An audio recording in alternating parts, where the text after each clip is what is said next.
presentamos un especial de la librería Mediática con 3 temas maravillosos que grabamos en Montevideo, Uruguay, en enero de 2016. Compartimos un proyecto monumental de Nagui Marcilla y Carlos Machado, investigadores sureños que durante casi 2 décadas prepararon este libro, que tendrá otros tomos: Cronología histórico-cultural de América Latina y el mundo, siglo XX.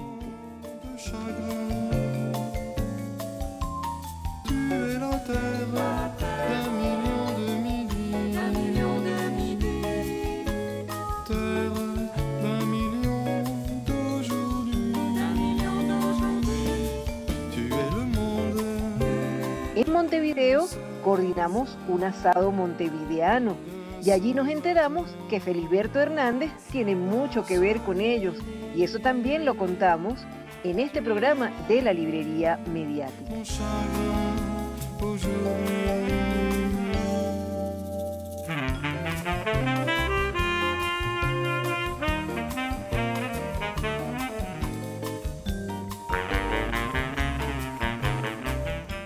Finalizaremos este episodio de la librería Mediática con un encuentro con el uruguayo venezolano Néstor Silva.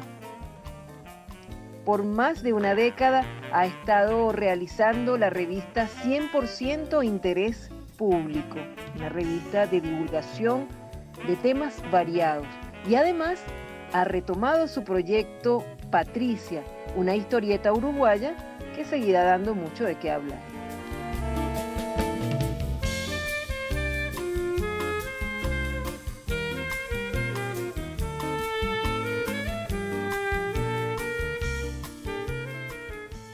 Saludos desde Montevideo, Uruguay, hacia la República Bolivariana de Venezuela, territorio libre de analfabetismo. A los libreros mediáticos que sintonizan la librería Mediática, un programa en el que los libros y la televisión tienen mucho que ver, un programa en el que los lectores de todas las edades son protagonistas.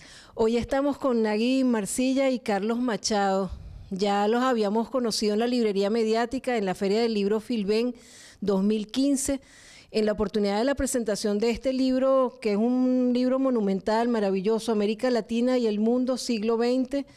Es una cronología que es parte de un proyecto mucho más grande y que todos pueden conocer y acercarse a él a través de cronoamerica.org. También está disponible en librerías. Es una publicación de Bandes que Eduardo Galeano prologó, que el presidente Nicolás Maduro presentó, y que todos los venezolanos vieron a través de Telesur y de los distintos espacios que cubrieron la Feria del Libro. Como nos quedó corta la entrevista que hicimos en Radio Nacional, quisimos que ellos también fueran parte de la librería Mediática. En ese sentido, a mí me llena de orgullo ver que estamos aquí 3 países, Argentina, Uruguay, Venezuela, y que sea tan útil que se haya hecho este libro, y que cuando uno lee la historia de ustedes y cuando uno ve las entrevistas que les han hecho, a ustedes les parece imposible que tanto trabajo, tantos años, pudiera convertirse en un libro. ¿Por qué?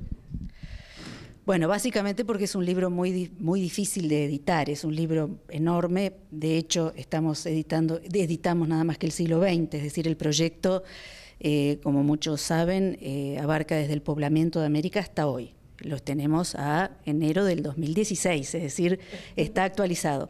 Entonces, es una obra muy voluminosa para poder editarla. Incluso el formato, como ven, también es bastante difícil y caro de publicar. Por suerte, una de las cosas que hemos logrado es achicar el formato, con lo cual ahora la edición va a ser más sencilla. Probablemente la segunda edición incluso incorpore el siglo XXI. Así que bueno, el camino está para que esté disponible a la mayor cantidad de público posible. Así es. Tú eres, cuando uno dice Carlos Machado en Uruguay, habla de una referencia en trabajo digno, en trabajo serio, en trabajo que nos ve poniéndonos, como ustedes dicen, a nosotros en el centro, a nuestra América en el centro. A veces uno piensa que los temas históricos son áridos para los jóvenes, pero nosotros, y queremos recordarlo, en la librería Mediática tuvimos el libro cerca de unos niños muy pequeños y ellos se interesaron en el libro. Es decir, que esto es una obra de interés general y es una obra referencial porque ustedes, la verdad, que fueron ambiciosos y ahora están viendo el resultado de este trabajo. ¿Qué sentiste tú cuando viste el libro publicado? Bueno, como fue tan larga la elaboración y llegamos a la concreción de la edición bastante tarde, fue realmente una satisfacción muy grande, porque en algún momento pareció imposible. Nos habíamos cansado de tocar timbre y de rebotar, y todo el mundo elogiaba y todo el mundo ponderaba la utilidad posible y los méritos que eso pudiera tener, pero siempre tropezábamos con la barrera del costo, que parecía inaccesible, de modo que fue realmente inaudito que el Bandes entendiera que la publicación era realmente útil y que entonces el costo se convertía en inversión, que eso tenía un provecho que resultaba finalmente redituable con retorno a favor. De modo que tuvimos sí la sorpresa de ver que de una buena vez, después de muchos años de postergaciones, habíamos llegado al borde varias veces, a la instancia de que todo sí, pero no, finalmente, pero alguna circunstancia volví a postergar, tanto que con ahí, que somos dos empecinados, estábamos resueltos a la publicación como fuere, y más de una vez dijimos, bueno, finalmente lo sacaremos a mimeógrafo y lo repartiremos en la feria, pero esto tiene que tener provecho, tiene que tener utilidad. Es importante resaltar esta visión desde nosotros, porque siempre nos cuentan a nosotros desde otras visiones. Y así como Telesur nos cuenta a nosotros desde nosotros, este libro es como una especie de Telesur, pero en libro. Es como una especie de la Radio del Sur, pero en libro. Y aquí este libro además tiene un valor agregado, un valor emocional agregado. Yo le agradezco mucho a Nazaret Balbás que me hubiera puesto en contacto con ustedes. Para mí, claro, esos días de la feria en 2015 fueron muy poquitos. Ustedes estaban de una entrevista a otra, estuvimos unos minutos en la radio. Pero en este libro está también Galeano, así como está aquí Galeano con Vivian Frías representado al fondo de esta sala. ¿Cómo fue eso de lograr que Galeano hiciera esta primera hoja del libro? Bueno, Galeano es nuestro padrino, decimos nosotros. Hace muchos años que Galeano sabe del proyecto, incluso nos ha asesorado en cuestiones editoriales y así que ha sido, por eso creo que también él con tanta confianza respaldó el proyecto.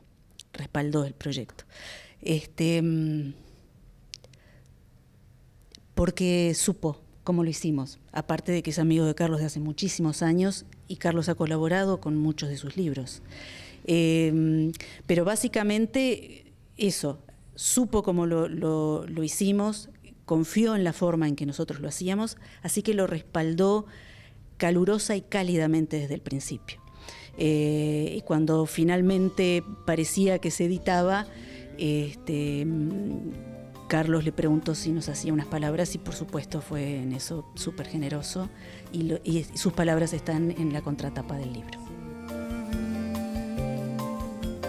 Tu es le soleil d'un million de matins, soleil d'un million de chagrins. Tu es la terre d'un million de midis, terre d'un million d'aujourd'hui.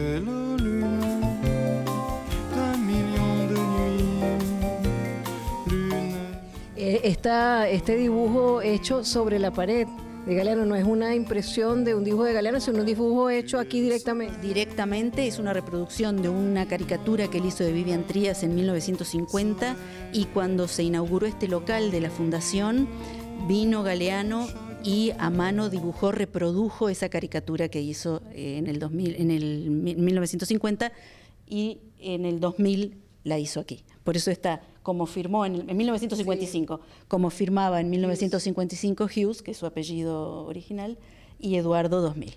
El río del tiempo, además, coloca abajo. Vivian Trías, porque ustedes están relacionados con este nombre, con esta figura también señera de nuestra América. Me gustaría decir otras palabras sobre Eduardo. Con Eduardo compartimos una amistad adolescente, temprana y prolongada. Tenía 15 años y se ponía alguno más para que lo atendieran, para que lo escucharan. Digo, cuando todos promediaban 18 o 20 años, él con 15 alternaba y rápidamente fue secretario de redacción de Marcha, por ejemplo, que tenía tanto prestigio cultural. Bueno, pero sus comienzos, como Nagui apuntó, fueron como caricaturista. Y lo fue del Sol, un semanario socialista, él era militante también entonces, y como Nagui contó, eso es una caricatura temprana que aquí reprodujo pidiendo estar solo, o sea que no le perturbaran el trazo, que tenía que ser uno solo, porque está pintado como si fuera al fresco, sobre la pared recién terminada, y reprodujo con exactitud, con fidelidad, ese dibujo espléndido que me parece que retrata la bonomía de Vivian, que era un hombre tan bueno, que pienso que esa imagen sintetiza bien ese rasgo esencial de Vivian. ¿Sabe? Sí, ¿qué significa que ustedes estén relacionados con esta fundación? ¿Por qué esta fundación? Para mí tiene también un significado muy bello y les voy a contar. Nosotros siempre venimos a Montevideo desde que nos casamos. Bueno, Isidoro tenía muchos años viviendo en Venezuela, tenía tiempo sin venir. Desde que nos casamos empezamos a venir todos los veranos a Montevideo a partir del año 2002. Y claro, uno sabe que Venezuela está en el ojo del huracán, siempre atacado por los grandes medios. Y nosotros venimos aquí también y defendemos a nuestro país, defendemos la verdad de nuestro país con honestidad. Y una vez fue tan horrible un ataque, página completa, en un medio de Uruguay, que Isidoro, estuvimos casi 4 días redactando una carta en reclamo, ¿no?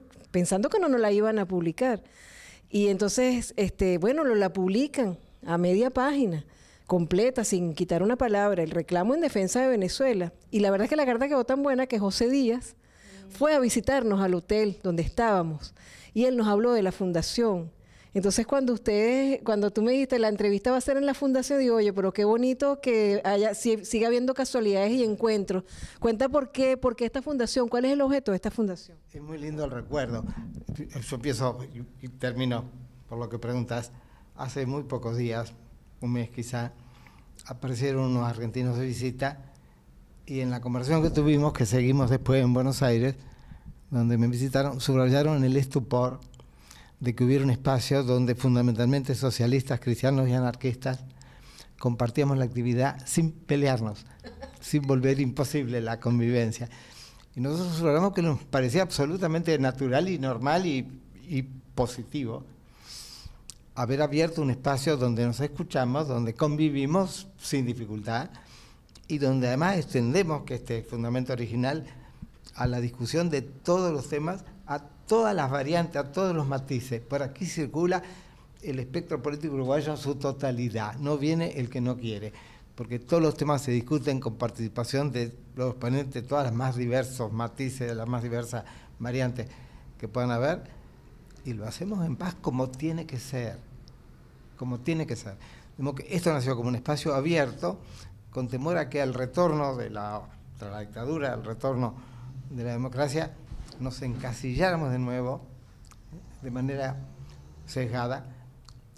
El objetivo fue abrir un espacio para la discusión.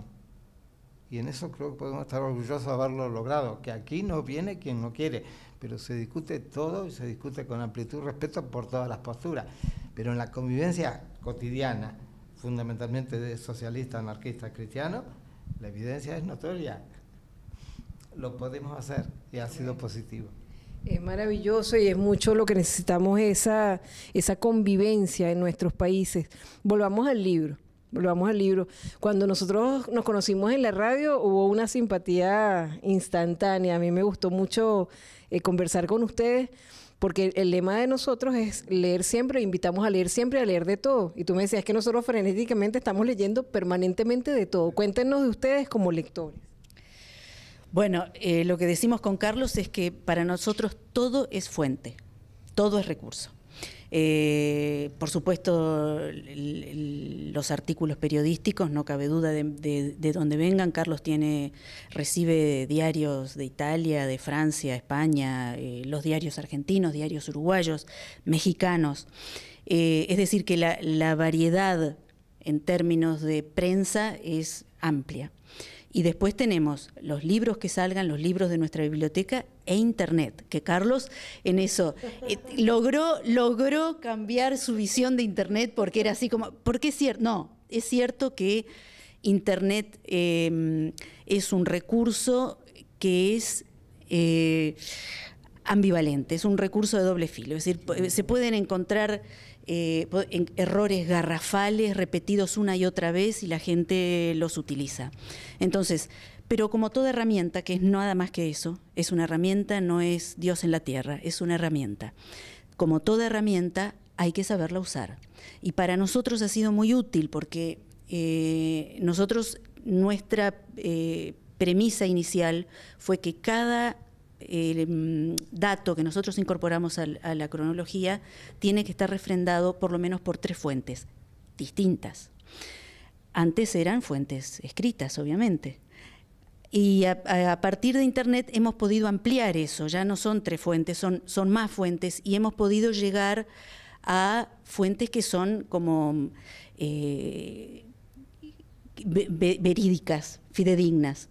Por ejemplo, si tenemos que investigar sobre Getúlio Vargas, está la Fundación Getúlio Vargas. Hubiera sido muy difícil hace 10 años poder corroborar un dato sobre Getúlio Vargas. Hoy es más sencillo. Y otra cosa que hemos hecho es contactarnos directamente por correo electrónico, o por Facebook, o por Twitter, con los autores, con lo cual tenemos los datos son de primera mano. Claro, claro. Así que sí, utilizamos de todo. Cronoamerica.org.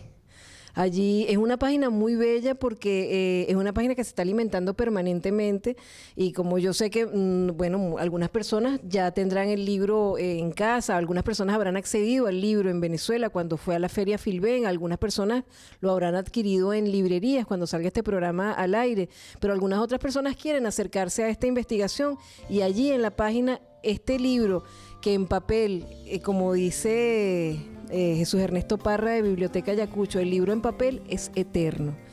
El libro digital es un chispazo, pero lo eterno y el chispazo nos hacen falta. Tu es le soleil d'un million de matins, soleil d'un million de chagrins. Tu es la terre d'un million de midis, terre d'un million d'aujourd'hui.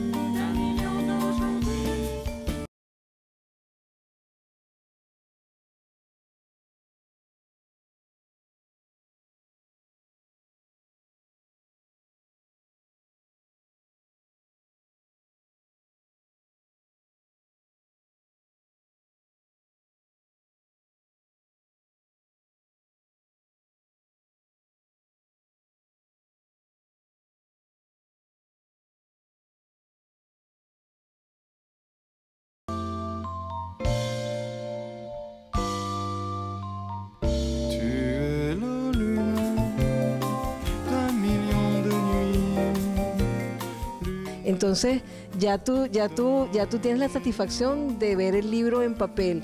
Pero ¿qué sientes cuando tú revisas la página y ves que la página tiene vida? La página se va nutriendo.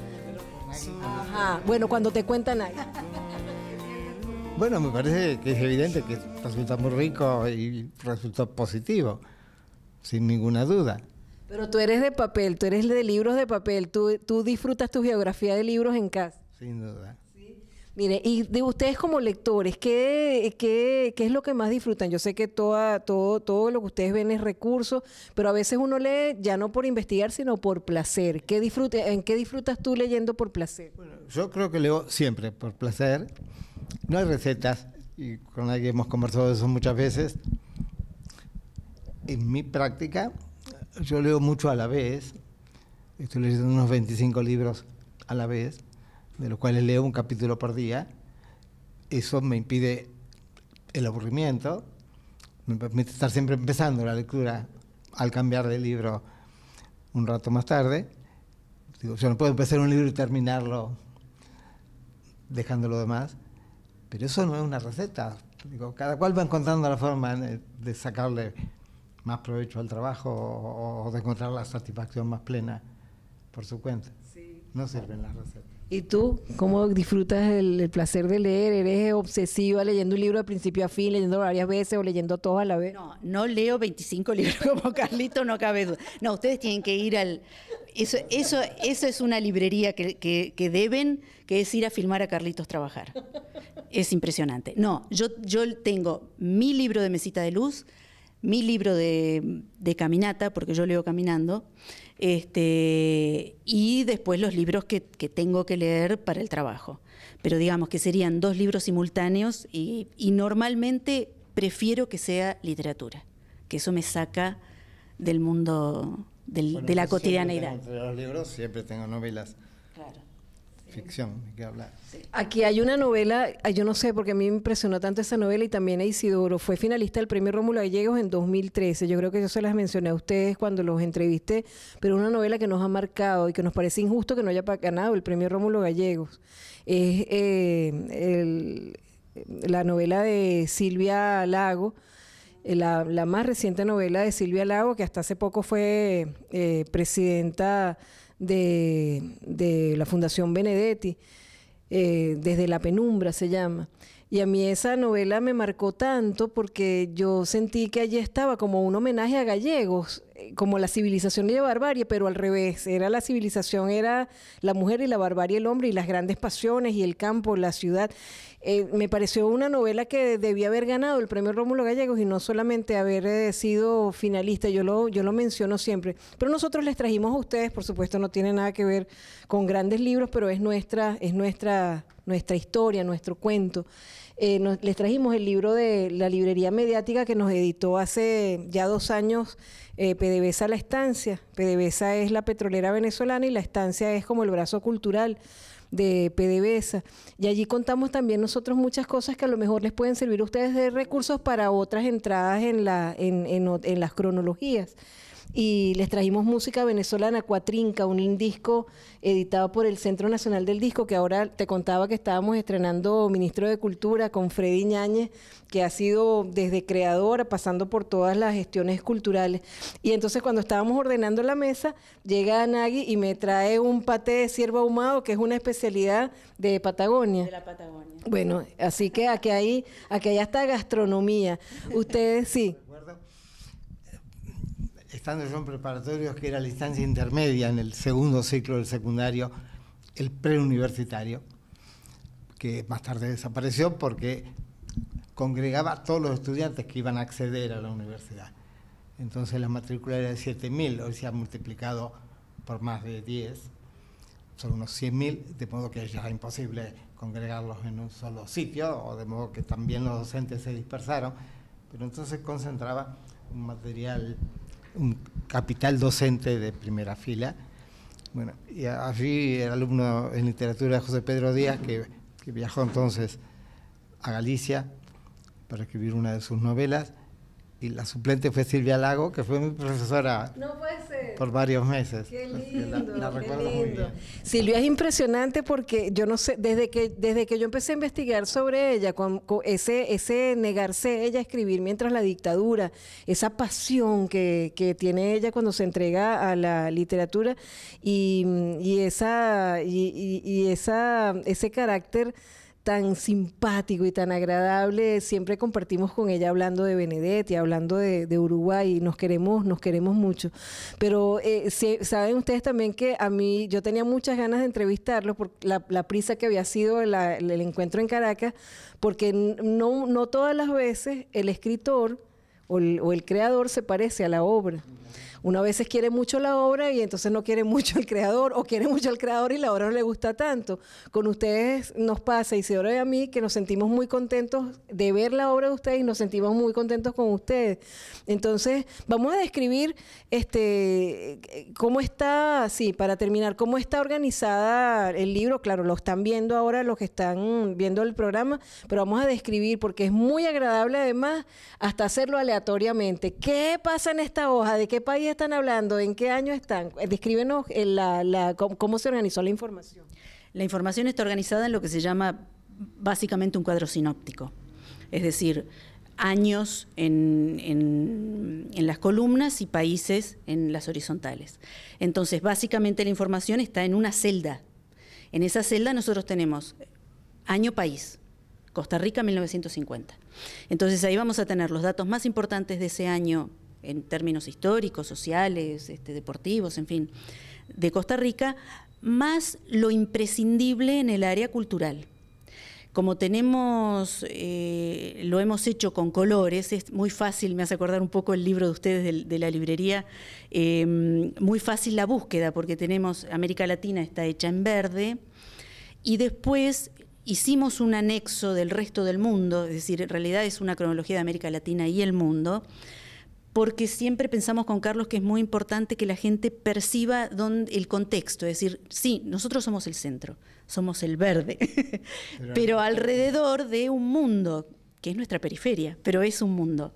Entonces, el anexo, también en colores, está el resto de América Latina, que nosotros la llamamos otra América, que es la América anglosajona, las colonias, etcétera, está en azul.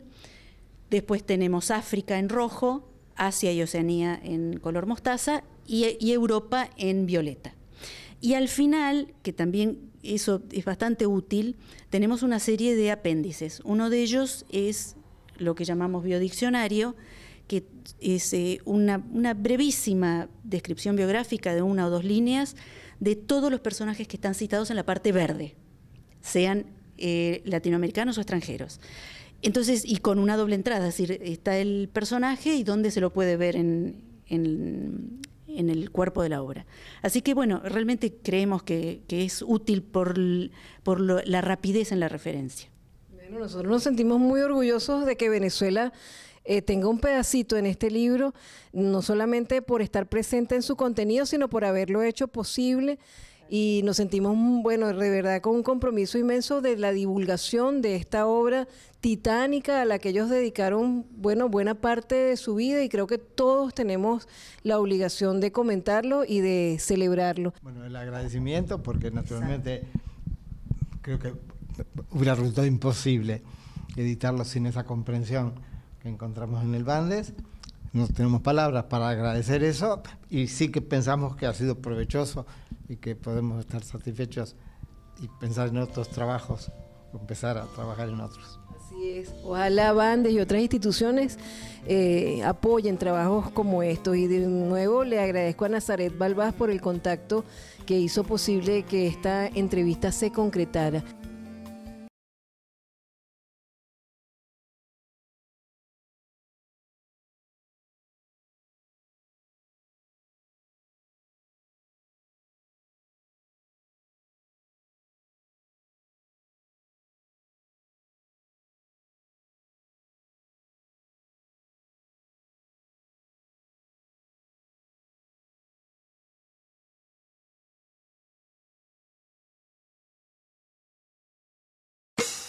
Hoy la librería mediática lee a nuestra América.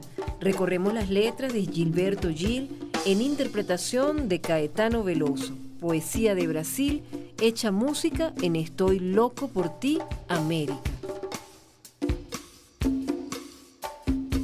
Soy loco por ti, América. Yo voy a traer una mujer playera que su nombre sea Martí, que su nombre sea Martí, loco por ti de amores. Y recomendamos sorprendernos como lectores con la edición de Biblioteca Ayacucho y prólogo de Julio Cortázar de la obra del cuentista uruguayo Felisberto Hernández, que nació en Montevideo, Uruguay, en 1902 y murió en 1964. Su creación es magistral. De su cuento, Las dos historias, tomamos un pasaje. Sin embargo, guardaré muy bien estos apuntes. En ellos encontraré siempre otra historia, la que se formó en la realidad cuando un joven intentó atrapar la suya. Felisberto Hernández. Corpo cheio de estrelas, como se chama amante? Este país sem nome, este tango, este rancho, este povo, dizer-me, arde o fogo de cunho. Tu es la lune d'un million de nuits, lune d'un million de vies. Tu es le soleil. Mágica e inesperada, como toda la obra de Felisberto Hernández, es la Fundación Felisberto Hernández. La descubrimos en un encuentro de amigos. Estábamos compartiendo un asado acá con Nagui Marcilla, que nos había dado una entrevista sobre el libro que hizo con Carlos Machado, y conversando, salió el tema de Felisberto Hernández y nos dijo: ustedes están en la casa de sus bisnietos, aquí es la fundación y aquí tenemos libros, fotografías, partituras, primeras ediciones. Es una casa típica de Montevideo de Pocitos, que es diseñada con muy buen gusto, con materiales muy hermosos y que está llena de Felisberto Hernández. Vamos a compartir con todos parte de la biblioteca de Felisberto Hernández para la serie Desde la Biblioteca de en la Librería Mediática. Soy María Elcira Matute en Montevideo, Uruguay. Y estamos en la Fundación Felisberto Hernández, en Montevideo, Uruguay, en una calle típica de Montevideo, llena de árboles, en una casa muy hermosa en la que viven descendientes de Felisberto Hernández y que está dedicada a honrar su memoria con una fundación. Aquí vamos a conseguir obra plástica que retrata a Felisberto, fotografías, libros.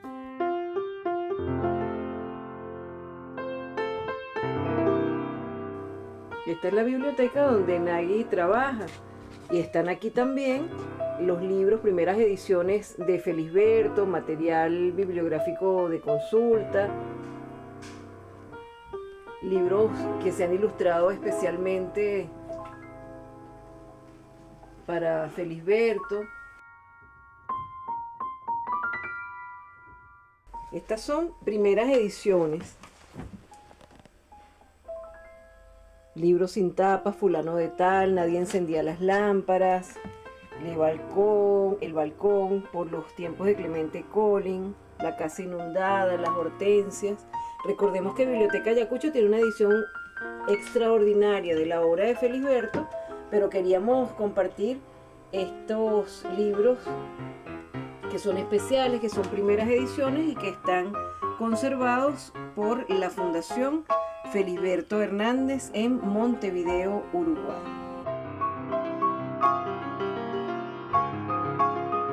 Bueno, y les tenemos que contar porque siempre les contamos. Cuando estábamos empezando la edición se fue la luz.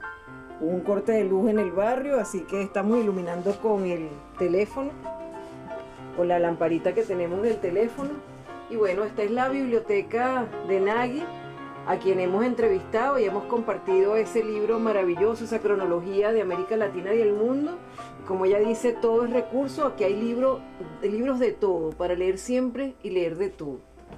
Aquí hay una composición de portadas y partituras de Felisberto, y precisamente está la edición de Biblioteca Ayacucho, Entonces, una composición de portadas, de apuntes, de obra de Felisberto, y destaca la edición de Biblioteca Ayacucho, que es orgullo de ese fondo editorial venezolano que muestra lo mejor de nuestra América al mundo.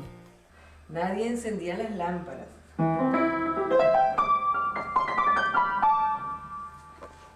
Aquí Felisberto dio clase en este piano.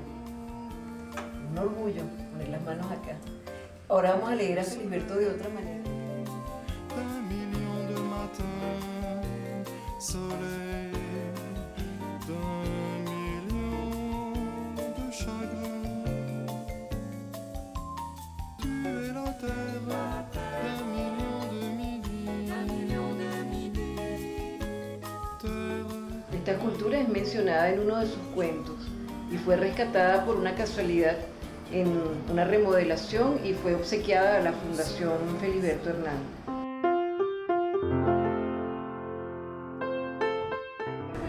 Y aquella es la famosa, Sí, una de las esposas de Felisberto, la Daliva. y esa también, Aquí en las sí, dos.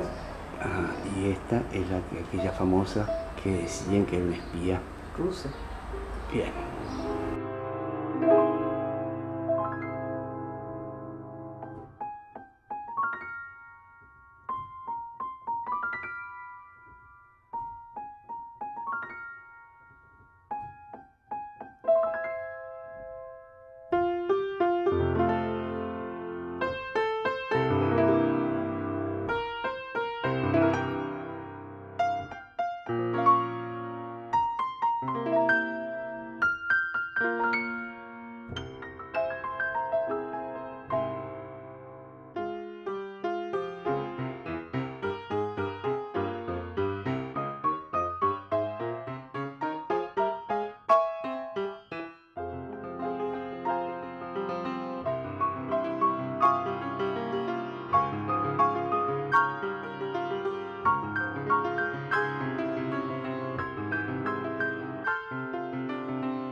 Y entonces aquí tenemos la personificación actual de Felisberto Hernández con barba. Eso es como, es bastante, mucho decir. Es. Ahí va. Tu es la lune d'un million de nuits, lune d'un million de vies. Tu es le soleil d'un million de matins, soleil d'un.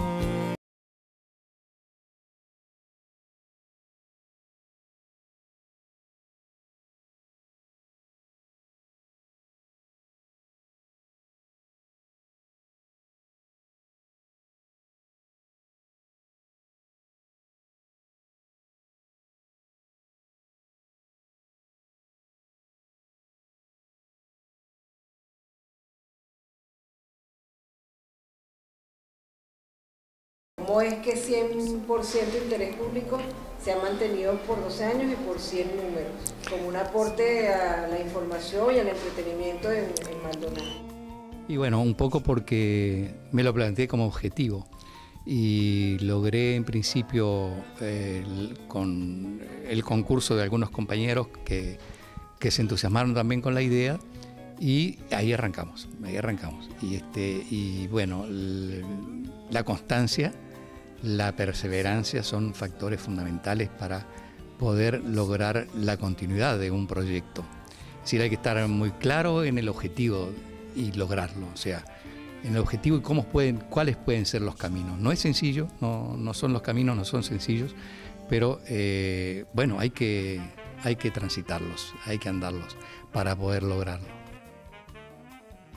Y el objetivo es hacer un abordaje hacia la cultura en general y a la información, o sea, tratar de informar a la gente dentro de lo posible, porque no deja de ser una revista comercial.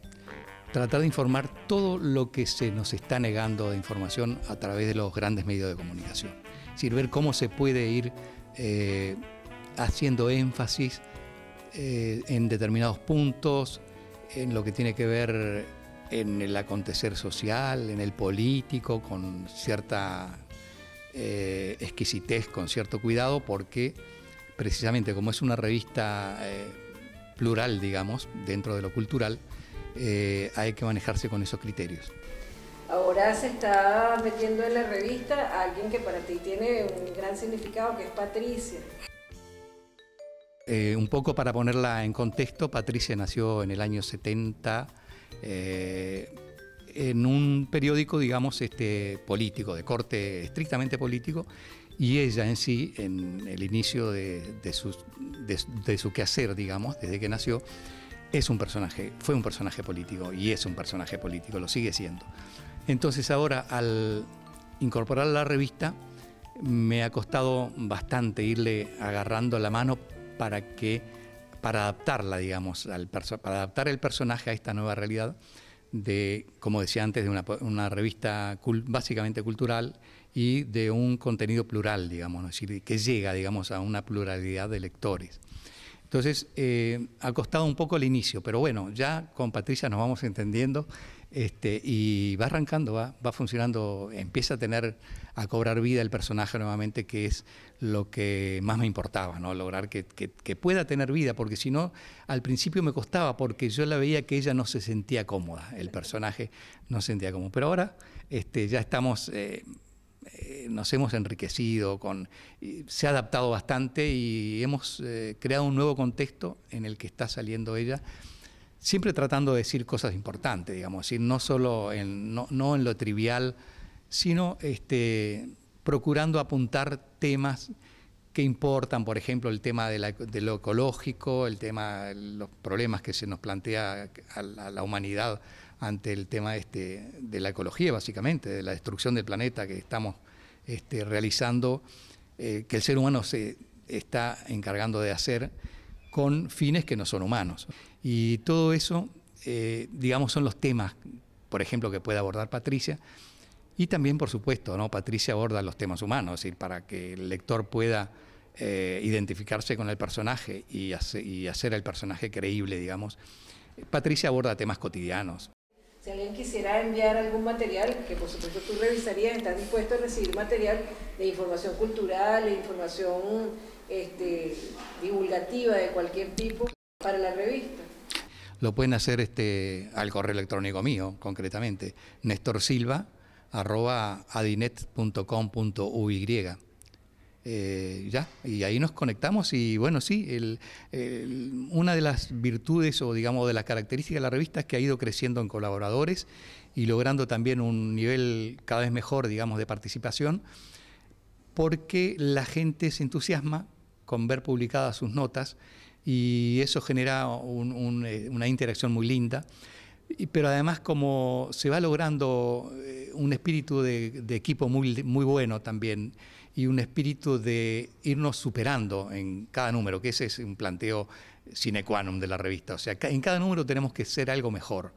El que escribe, el que dibuja, la dirección, el diseño, todo tiene que estar superándose. Es el desafío que además resulta un estímulo para poder seguirla haciendo, ¿no? Desde los cuentos que se puedan crear cada uno de los interesados en participar, que pueden tener total amplitud de temática, y los que puedan abordar sobre la ecología, sobre sobre inventos, contarnos novedades que puedan ser, que no importa de qué país sean, ¿no? No importa desde qué país o qué circunstancia o qué contexto tenga el tema, la temática. Es más, importa que sean de diferentes países, eso sería muy bueno. Y por supuesto también desde Venezuela, ¿no? ni que hablar. Para ilustrar esa nota de la llegada de Leonel Ruiz a la revista, ¿cómo fue que te llegó esa frase? Sucede que, bueno, eso, que yo soy venezolano también, uruguayo, venezolano, en el orden cronológico. Vivía ya en Caracas 22 años, lo cual además en una edad, en un tiempo muy importante, desde los 33 años a los 55, o sea que realmente me marcó mucho esa vida, digamos, en Venezuela. Y bueno, me siento además muy orgulloso de todo eso, particularmente de la idiosincrasia venezolana, del clima, de la música, la riqueza musical que tiene. Y entonces, a raíz de eso, no he roto, digamos, con el vínculo con Venezuela, con todo eso que para mí es parte importante de mi vida, y escucho cotidianamente Radio Nacional de Venezuela, veo Venezolana de Televisión, y entonces un día escuchando un programa tuyo precisamente, en el que citaste la frase esa de Leonel Ruiz, que me encantó, ¿no? Cuando nace un niño el mundo se resetea, me encantó, me pareció maravillosa, y además yo había escuchado ya algunos temas de Leonel que me resultan muy buenos, maravillosos, y además un hallazgo tremendo lo que ha hecho Leonel con ese disco que grabó. Y entonces ahí fue que te pedí a ti que me dieras un vínculo, que me diera, no me acuerdo, que me vincularas, que me mandara algo para yo conversar de pronto con Leonel. Y bueno, no fue muy necesario, pero sí al final logré comunicarme con Leonel porque necesitaba saber la fecha de su nacimiento, el año, porque eso va en una sección, lo tengo por acá, si lo podemos ponchar, como dicen. Acá la tenemos, es una sección de la revista en la que se llama Las frases y sus autores. Es una sección que tiene muchos lectores y tiene mucho éxito. Para mí también es muy importante todo lo que tiene que ver con, en este caso, con el arte, la cultura, la música. Yo he hecho referencia también a Otilio Galíndez en la revista y a otros autores venezolanos por su importancia y por la importancia de sus temas, ¿no? De la temática que abordan. Y bueno, muchas gracias, María Elcira. Siempre estoy bastante pendiente de tus programas y me gustan mucho, realmente son muy dinámicos, muy lindos y muy enriquecedores.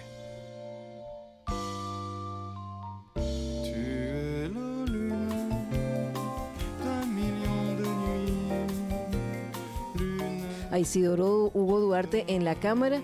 Y bueno, los invitamos a leer siempre, a leer de todo. Hasta el próximo programa.